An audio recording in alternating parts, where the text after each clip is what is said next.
طيب اللي في الشرمل والله هذا التالي راح وهنا سلمت الله يرحمك يا شامي.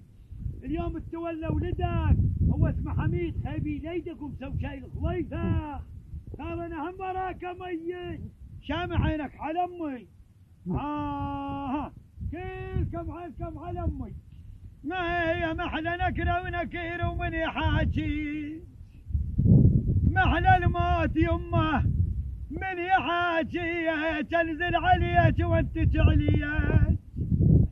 محلى نكره ونكير ومن يحاكيك تروح العنادة للظلبيت بعد النوم يجون قروسهم تلهب نار نكره ونكير.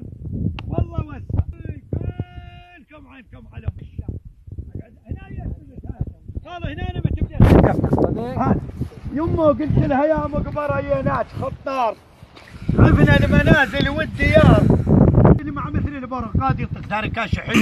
قلت هاي نزلت علي جنون وانا قلت يا المقبره يا ناس خطار يا ابو يا عفنا المنازل والديار على دفنك يا يمه وارجع بساعه شفرق ضعنا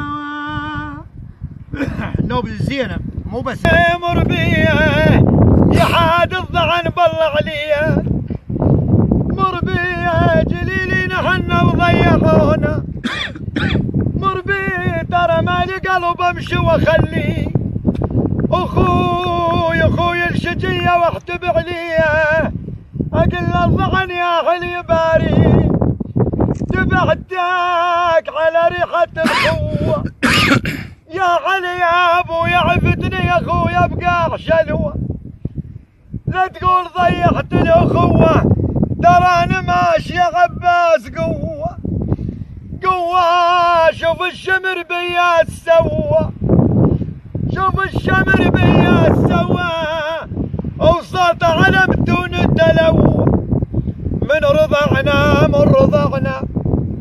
قلت ايش ذكرت زينب قالت الدهر لمات لمنا ومن رضعنا رمد نمه علي من رضعنا ذكرت بدي سمنا من رضعنا بدت بالقلب جمعتي جريا والسلام عليكم ورحمة الله.